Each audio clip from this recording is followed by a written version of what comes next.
thanks and praise. Much love and respect, dissidents. Much enthusiasm, much excitement, much to say. All right, this particular installment will be focusing on bringing forward some of the evidence that has led me to some of my conclusions thus far. I realize that a lot of my claims around this Fool card need further substantiation. I am not claiming to be a resource of answers, nor am I generating more questions, but I want to be a guide. I want to be a psychopomp. I want to be the messenger to convey some of the reasoning behind why I would even consider the altar to have powerful correspondence to America, and the Boötes void to have powerful relationship to South America, more than just because of the similarities in the shape. That is not, I would not make any claims of these correspondences strictly based on the similarities of shape.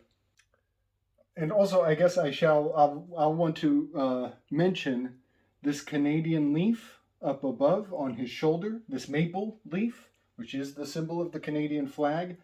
I have many reasons to believe that this triangle, this sacred triangle that is backdropping this Fool card, is revealing the only slightly flawed triangle that is the Indus constellation. And we are going to talk about this alligator under the boot. But first I want to bring some of the supporting evidence that led me to even use the lens to think of these continents of the NASA, North and South America, or if you please, North and South America. And some of that evidence is from the artist herself. I want to read this considerable quote, and if I'm lucky, I'll be able to bring it up on the screen for everybody to read for themselves. This is from Lady Frida Harris. Her writing to Crowley when she was creating the Crowley-Harris tarot. And let's not forget the name of the current vice president at the moment. Having a powerful, the name Kamala is clearly a camel. The camel is a Zarathustrian element. And so my bias of seeing these cards through the Nietzschean lens is also rewarded in some really fun ways that I want to substantiate on this installment. So I want to show why I'm looking for continents for maps per se, both star maps and planetary maps. And I want to substantiate why I would even think that these artistic tarot cards would have anything to do with Friedrich Nietzsche's worldview. So first I want to read this, it's a pretty long quote. I'm not sure if I'll read I'll try to read the whole thing. So, this is called The Continual Play of Opposites. Contrary to everybody's impression, the tarot cards were not intended for the purpose of divination. They are a map of the universe, and they might quite easily be compared to the symbol of mathematics.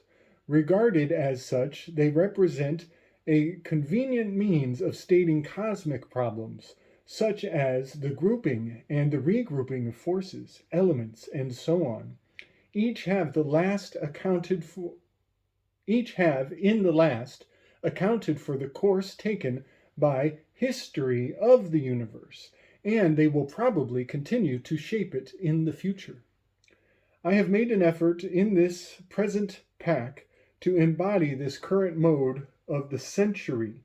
Therefore, I have tried to introduce among the cards the element of time. In nearly all the designs, the straight lines of the former cards, such as the check patterns,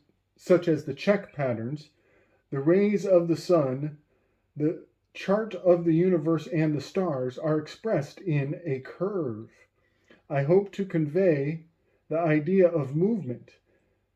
Death in trumps has to suggest the idea of reincarnation as opposed to putrefaction. He is weaving with his scythe a geometric web of new forms. One must remember in looking at these cards that they are to convey to the mind the continual play of opposites. The conception was that the earth is the home of two opposite forces, the active and the passive. This really means that you can look at any of the pictures thinking in what I may describe as 4 dimensions. This requires great concentration and is an incentive to meditation. It would need much more time, and we should be standing here all day long to be bored. To give an adequate description of the tarot cards, they really must be loved and studied. For each person, a new meaning is to be discovered, which helps him to solve his own problems and strains him in the art of meditation and disciplined thought.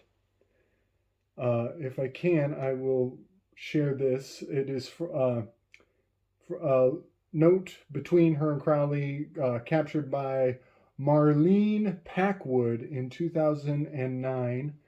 And now, I just wanted to really focus on the map, that this is a map of the universe, and they might quite easily be compared with the symbols of mathematics.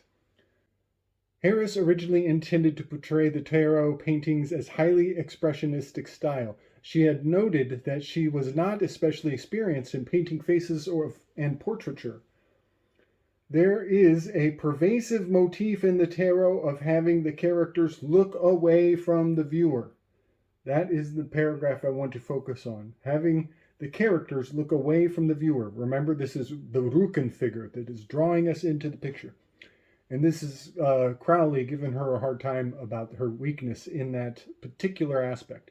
Quote, "Your feeling about having no forms and faces is merely symptomatic of modern soul sickness. It is a lack of confidence in one's creative powers. It is the root of the Dadaists and the Surrealists. Picasso took it far enough. I must emphasize that this fear of faces is an appalling symptom of cowardice." I am not going to expound on that, but it is quite far out what meaning those words have taken after the lockdowns and the masks, and essentially conditioning an entire generation to be autistic and not have fundamental facial cues that are the bedrock of intimacy between human beings when they look at each other. It's very disassociating to the next level. I'm going to read a quote by Friedrich Nietzsche. This, I believe, is one of his, I think he punctuates one of his main books by ending on this quote. But don't quote me on that. I believe this is the end of one of his books. It might be Beyond Good and Evil. I'm not sure. But I know it's a very well-known sentiment of Friedrich. I want to learn more and more to see as beautiful what is necessary in things. Then I shall be one of those who make things beautiful. Amor fati, let that be my love henceforth. I do not want to wage war against what is ugly. I do not want to accuse. I do not even want to accuse those who accuse. Looking away shall be my only negation. And all in all, and on the whole, someday I wish to be only a yes-sayer. So the correspondence between all of these characters looking away, drawing you in, and Lady Frida Harris's um, patterning of using the Ruchen figure is all very fascinating, very, very fascinating. Now, I want to mention that Lady Frida Harris moved to India in her later days. She passed away and is buried somewhere, I believe, in northern India. And Vice President Kamala Harris, camel, right next to the toe, camel, toe Harris, is from Tamir, India, which is on the southeastern corner of India on the coast. Tamil, I think it's Tamil. Tamil is a fascinating city with a fascinating history, and I believe that many of the elite colonialists, the people who were running the world back in the days, would have a slave who was from Tamil in their retinue, so that they could communicate in the language of Tamil to one another, and anybody who would intercept the correspondence would not be able to read it unless they had a slave who was from Tamil. And Kamala Harris, that's where her roots are. So anybody who's seen the one-on-one and Thomas, Paranoid American, and our weave around what we jokingly refer to as the little black homunculus factor, it's replete throughout art. And I am beginning to believe that that these little slaves that they keep with them, these little shadows of innocence, always depicted in the art behind them, I am beginning to believe that is, for those who are in the know, that is indicating that they have this ability to speak in a very remote language. It is one of the last of the classical languages of India. It is kind of a dinosaur. It's a national artifact, this particular language. And I think they're speaking of gems and jewels and treasures. Certain sacred rare earth elements. Give thanks and praise. Technical yada yada. Okay. The little black homunculus spell that we have discovered as a pattern in art over on the one-on-one show. Big love to Juan, big love to Thomas. The first level of perceiving this pattern, Elihu Yale, is the most well known for having multiple paintings commissioned with his servant behind him, whose name is Tamil. Tamil's name is the root of Kamala Harris, and what appears to have happened is Joe Biden is in a position on the world stage, the most powerful man in the world, and he has a little Tamil at his side as his vice president. The consistency of it is really hard to bring to bear, but it is a fascinating steganographic reveal on the world stage. Kamala Harris, I believe, is a descendant of Lady Frida Harris, the artist who made this deck. Lady Frida Harris and H.P. Blavatsky, their birthdays are just a week apart from each other. And Friedrich Nietzsche, his birthday is tomorrow. It is the beginning of the Navaratri ceremony, where the 9 Devis are observed for 9 days. At the end of the 9 days of the Navaratri is the United Nations Day. United Nations Day, no, the word United Nations is an anagram for Station 9 Do, D-U. Do or do not. There is no try. This is Yoda, this is Belphegor, this is Sloth, this is Peacemaker, this is the Balanced One, this is Hegel, and this is Schopenhauer. There's a huge weave I'm still working on, having much to do with the potential of what happened, I know a little bit about what happened with Hegel as Napoleon came and scorched earth policy destroyed the, the, the status quo. Hegel was putting himself in a position to be seen favorably by Napoleon and the powers that were coming into place. I'm not sure what was up with Schopenhauer in his relationship with the Napoleonic reset. What is blowing my mind is that Belphegor is an anagram for Hegel probe, and we always use the term Hegelian problem reaction solution. That recipe is a stereotypical spell that Belphegor would grant onto somebody who had command over the spirit of slothfulness. If you research Belphegor, I'm pretty sure Benjamin Franklin was flashing the Belphegor signals, and he was having expedient, inventive success. That's something that Belphegor is known for, giving you shortcuts. I think that Belphegor has a great deal to do with the cocaine industry, methamphetamines. Um, yeah, getting a lot done and going nowhere is kind of the effect of amphetamines, so to say. And Hegel was very likely accelerating his intellect through the stimulus of black market amphetamines. I'm just going to leave it there. I think a lot of these demonic spirits are actually encoding both ecstatic states of mind, but also narcotics of various sorts. Tobacco is totally Bacchanalian, Dionysian. Well, almost all drugs fall into this number 3. Okay, I'm off the rails, coming back. Get it? Rails? All right, rewinding. I want to talk about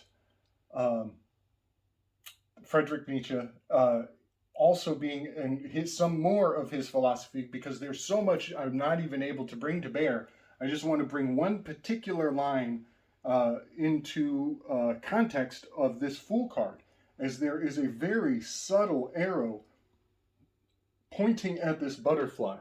And Friedrich Nietzsche has a wonderful quote that I enjoy a great deal regarding the danger of putting ideas and beautiful reality into thought forms and writing it into the written word, especially with excessive clarity. He believes that the more clarity you articulate the idea with, the more you erode the actual phenomenon in the world as it was experienced by the perceiver. This is about writing. In writing, the butterfly of thought is killed and pinned down, and this loss of life is irrevocable. Thought can no longer be in flight once it is held down and the shape and color of its wings are analyzed. That is from Beyond Good and Evil. Now, this arrow pinning down this butterfly is beyond fascinating, very much because the Nazis in Argentina were sending butterfly collections in bulk back to Germany, and the Allied powers intercepted these encased butterflies. Imagine like a frame with multiple butterflies as a collection pinned down in a certain order in the frame. And that was a cipher. They knew it was a cipher because there were so many being shipped and so much money being spent in security to keep them safe and secured as they're shipping this information in the form of butterfly collections, and the Allies were never able to crack that code. So a pinned down butterfly, yes, I'm thinking about Cicada 3301. Yes, I'm thinking about Buffalo Bill from Silence of the Lambs. All of these things are encapsulated in this particular Friedrich Nietzsche quote. And also, I want to highlight that this particular butterfly is the butterfly of Melpomene. This Melpomene butterfly is a butterfly of tragedy. It's one of her symbols. It has It almost looks like it's crying or weeping. It often has these streaks or striations, much like at the foot of this Fool card. Those striations are very much like the wings of the Melpomene butterfly. Okay, so there's very likely some steganographic encoding going on to the max in this Fool card. Now, I want to explain why I would be thinking of continents. Why would the continents of South America, North America, and even Canada here, pinned under this maple leaf, why would that have any significance? I believe the answer is that America has embraced analytic philosophy. Analytic. See how there's a little strange flower going up the butt of this character? The analytic philosophy is a stereotypical loyalist with a shadow of fear mentality. It is mathematical. It needs exact correspondences. It needs every word to have only one definition. And the fact that there are 16 to 17 definitions, and let alone if you tweak certain vowels or consonants a little, it opens up 25 other definitions. Loyalists do not like that kind of thinking. They need it to be mathematical. They need it to be exact. They need it to sum up as quickly as possible because they pay a great deal to be in university. They pay a great amount of pain to be in university. Continental philosophy is very phenomenological. It is definitely a number 3, a performer, an achiever with a shadow of deceit. It's this never-ending, intangible, inexplicable, productive generative force that no matter how far you go back in the history of words, there's always more to learn. And you will constantly, you could go on for hours and hours and never be done explaining a single line of poetry. This is Apollonian, this is Dionysian.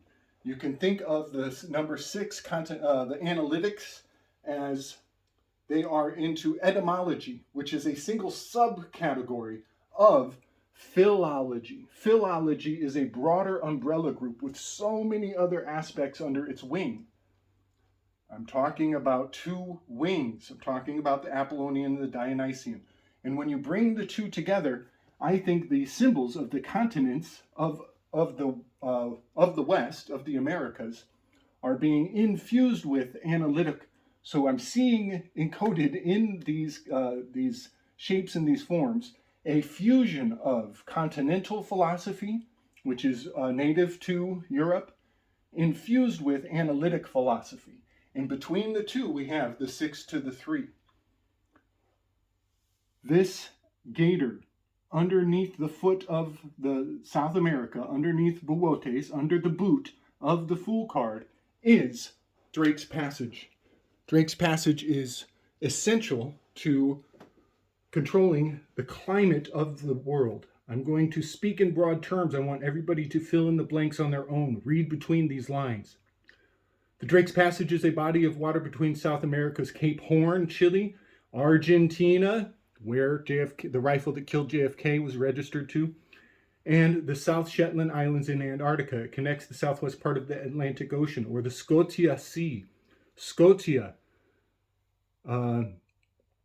Is that the SCOTUS rite of Freemasonry? Is that the Supreme Court of the United States? SCOTUS? With the southeastern part of the Pacific Ocean and extends into the Southern Ocean. The passage is named after 16th century explorer and privateer named Sir Francis Drake. Very interesting name, as the English language is attributed very much to this Sir Francis Bacon, who gave us not just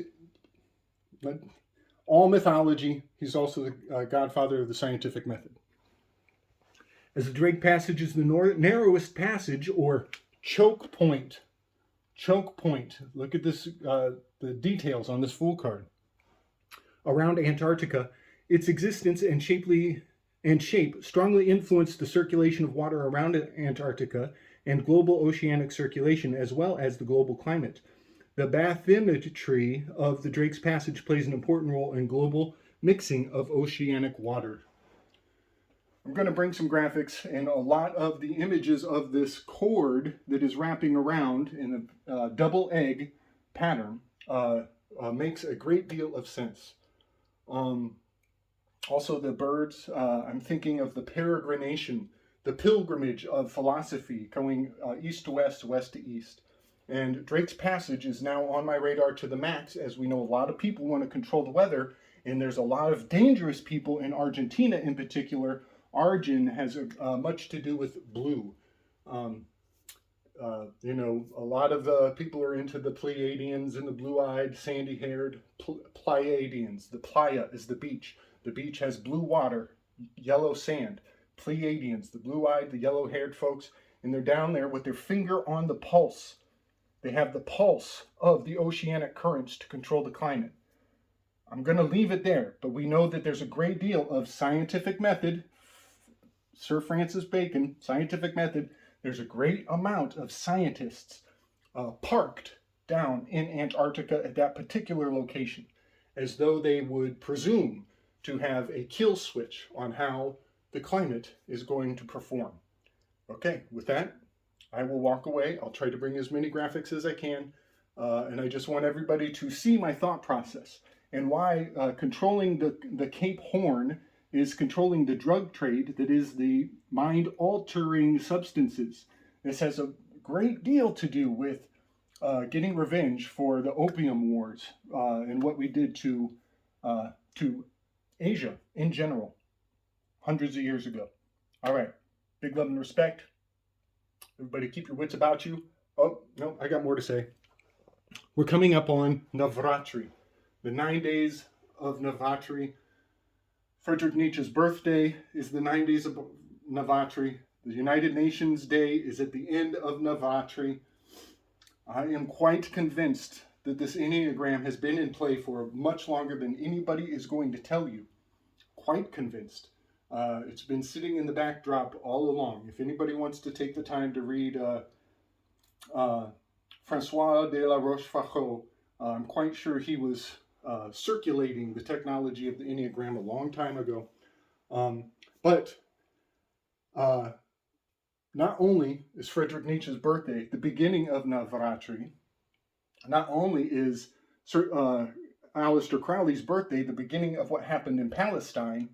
The word Palestine and the word Portugal are the same gematological value. The flags are right next to each other. If you look in your flag emoji screen, they are side by side. Palestine and Portugal are right next to each other. What happened in Lisbon, the Lisbon disaster, cast a spell of nihilism on the masses thanks to Voltaire's poem. This nihilism spell is about to pop off again. And it is crucial that everybody finds their genius. Everybody taps into their genius and moves into a genius that you're weak at. I myself, I'm moving into a technological genius and trying to presume to be a mercurial message bringer and building on my artistic capabilities in my weak spot. And next in my path, I have my sights set not to settle in as a number 5. I want to move the project forward into a number 8.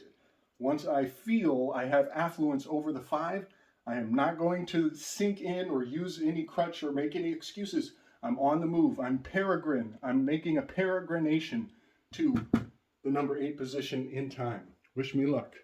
Again, Cash App's down below. So give me the thumbs. Tell me what you think. Many comments, many appreciations, much gratitude, much wisdom. Oh, the Lisbon disaster was All Saints' Day. That's Halloween. That is Dios los Muertos. That is the same day that Crowley summoned Cthulhu from the depths in New Orleans. I think we should be thinking about New Orleans come Halloween. I think that's probably on the horizon.